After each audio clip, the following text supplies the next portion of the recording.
তো আমাদের কি প্রেসের জন্য যেটা করতে হবে, আমাদের যে ডকুমেন্ট রয়েছে সেই ডকুমেন্টকে আমরা ধরবো।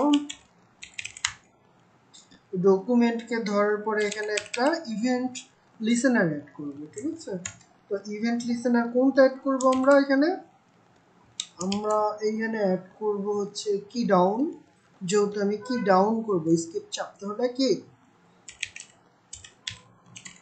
ডাউন করব, তো কি ডাউন যে ইভেন্ট রয়েছে সেটা অ্যাড করব। এটা অ্যাড করার পরে আমরা এখানে ইভেন্ট অ্যাড করব। ইভেন্টের এইখানে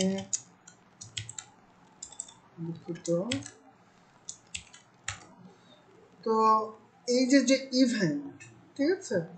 তো এই ইভেন্টটার নেম মানে কি কোনটা হবে সেটা বাইন্ড করে দিতে হবে আমাদেরকে।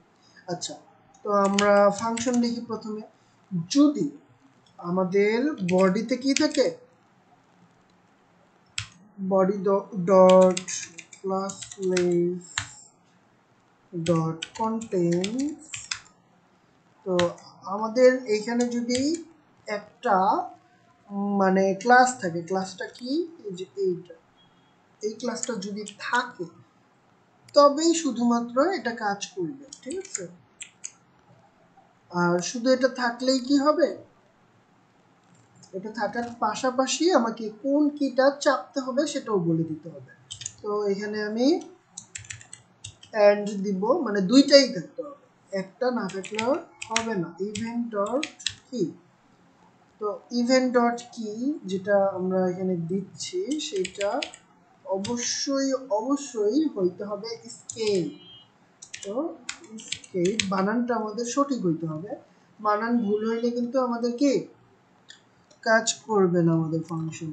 আচ্ছা, এখন যদি এই বডিতে হচ্ছে এই ক্লাসটা থাকে, কারণ এই ক্লাসটা আমরা কোথায় অ্যাড করেছিলাম দেখেন তো, এই ক্লাসটা অ্যাড করেছিলাম আমরা বডিতে, যে বডি ডট ক্লাস লিস্ট, আর বডিকে ডকুমেন্ট ডট বডি, ঠিক আছে?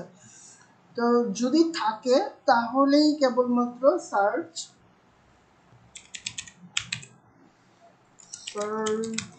ক্লোজ ফাংশনটাকে আমরা কল করে দেব।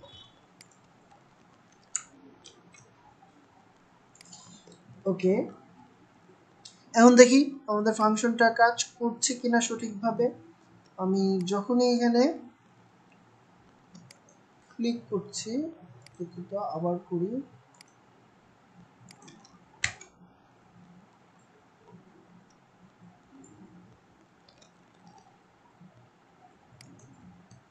ওকে, এখন আমি এখানে ক্লোজ করলেও এটা ক্লোজ হচ্ছে, আবার আমি যদি স্কিপ বাটনটাও চাপি সেটাও কাজ হচ্ছে।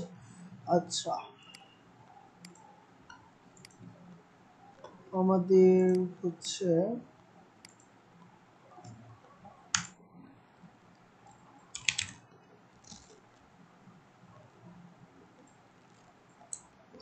অন স্ক্রিন কিবোর্ডটা আমি ওপেন করে দেখাতে চাচ্ছি আপনাদের, যে স্কিপ চাপলেও যে কাজ হচ্ছে সেটা।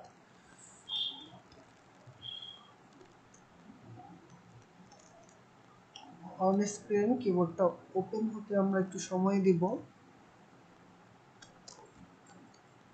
ওকে, এই যে অন স্ক্রিন কিবোর্ড, এখন এইখানে যখনই আমি কি স্কিপ চাপছি এটা চলে যাচ্ছে, আবার এখানে ক্লিক করলে এটা ওপেন হচ্ছে, স্কিপ চাপলে কি চলে যাচ্ছে, তার মানে আমাদের স্কিপ বাটন সঠিকভাবে কাজ করছে, ঠিক আছে? আবার আমরা ক্লোজ বাটন দিলেও সঠিকভাবে কাজ করছে। এই হচ্ছে বিষয়, এই ফাংশনালিটিটা আমরা কি ডাউনের ভিতরে ঠিক এইভাবে ইমপ্লিমেন্ট করতে পারি। তো আপনারা এগুলো প্র্যাকটিস করবেন বারবার কোড করে, তাহলে আশা করি আর কোনো প্রবলেম হবে না। ধন্যবাদ।